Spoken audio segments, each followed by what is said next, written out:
Donc, bonjour tout le monde, pour cette deuxième vidéo, je vais vous aborder deux sujets qui sont complémentaires. Donc, j'en parle ensemble parce que vous allez voir que l'un a un impact sur l'autre. Donc, le premier sujet que je vais aborder, c'est la production de gaz de schiste aux États-Unis. Puis le deuxième, c'est les exportations d'électricité qu'Hydro-Québec fait. Donc, les exportations à l'étranger de son électricité. Donc, pour commencer, le gaz de schiste aux États-Unis.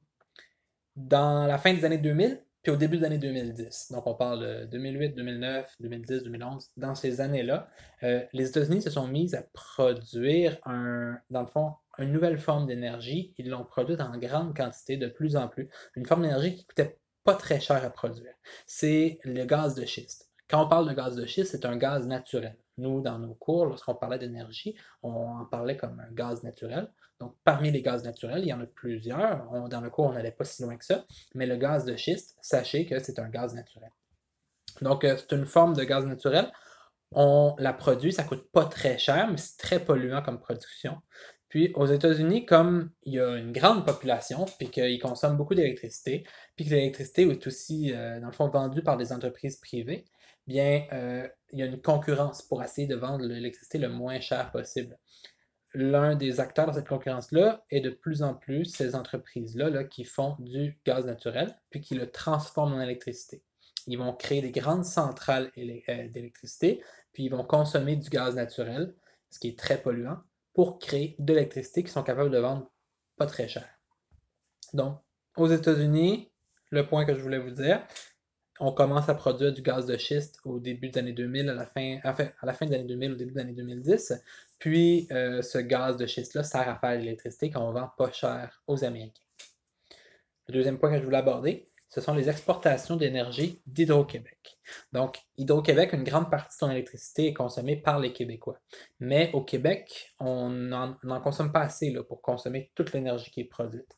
Donc, le reste, elle est exportée. On exporte de l'électricité en Ontario, on en exporte aussi dans les États, dans le fond, qui sont collés au Québec, les États limitrophes, donc des États-Unis. On peut parler par exemple de New York, qui est un petit peu plus loin, mais consomme beaucoup d'électricité qui vient du Québec. On parle aussi, dans le fond, du Maine, du Vermont, des États qui sont collés au Québec. Donc, on dit le nord-est des États-Unis.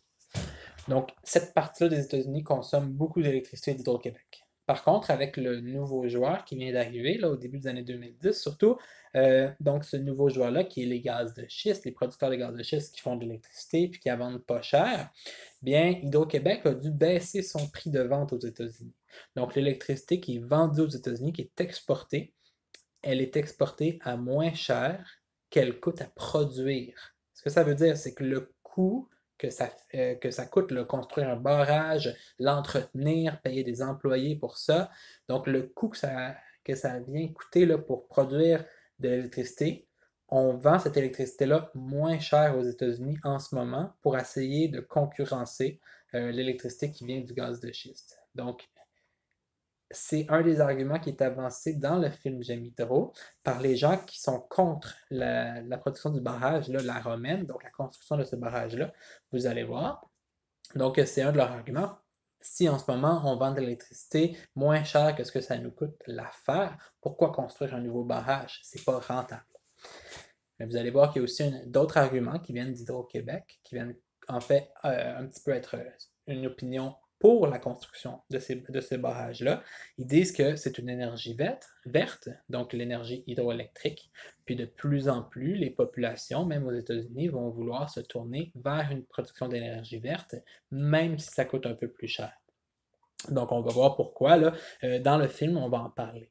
Il y a aussi qu'Hydro-Québec prévoit le fait qu'il va avoir de plus en plus d'auto électriques. Donc, à la place de consommer du pétrole, ils vont consommer de l'électricité.